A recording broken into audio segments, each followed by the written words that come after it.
Our class has been focusing on emerging technologies and how our information community uses them in order to share information. My information community is that of the creative and visual artist. And one of the ways that they share information is by doing what I'm doing right now, which is creating videos. This one will be posted on YouTube afterwards. Um, One thing I want to make note of is the visual aspect. I've purposely chosen a room where you can see that the lines of perspective are centered toward me. This is actually something I learned in art class. If you look at the Last Supper, the lines in the painting are directed towards the center of it, where Jesus is in the middle. Um, Simply put, some of the perspectives we learn are taught to us, first of all, in classrooms. When theater artists go to look for information, the first place they go is actually to the library.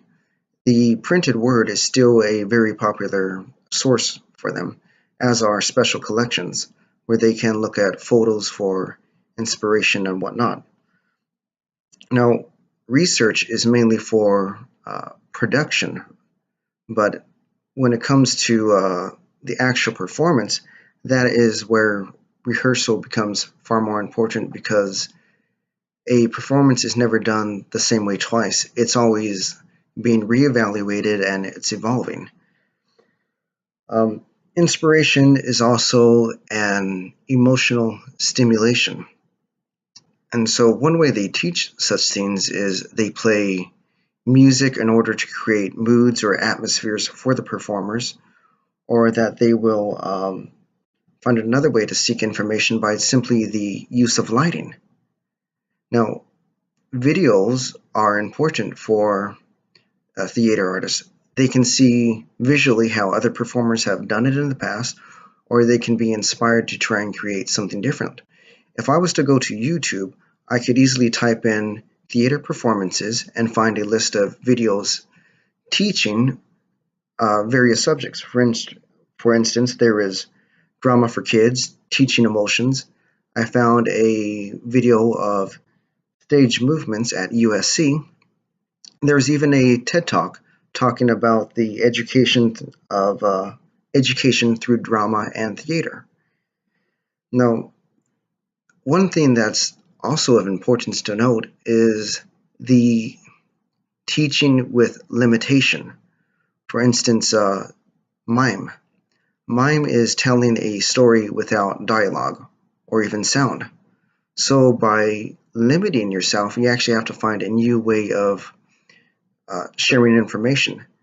At one point, there were vines, which were 6-second videos, and it became challenging to tell a story in 6 seconds or just to get your point across. There is an apocryphal story that Ernest Hemingway was bet $1,000 that he could not tell a story in 6 words. And supposedly he came up with one that said, "For sale, baby shoes never worn." But there is a certain amount of creativity and difficulty in learning to streamline a story to make your point.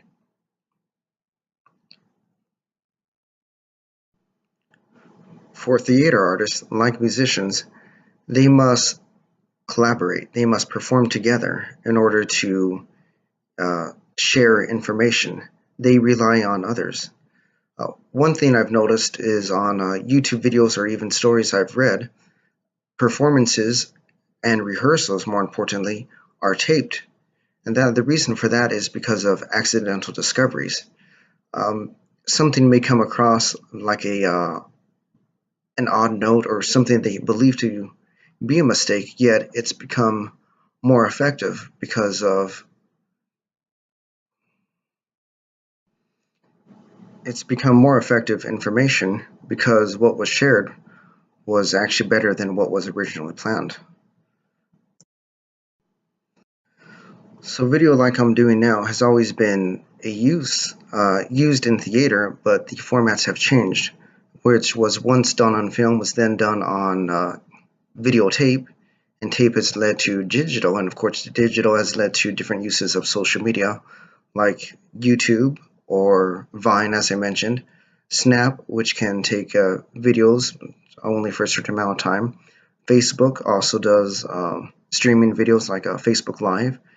And the other one would be Instagram, which is now trying to compete as well by using their Instagram stories.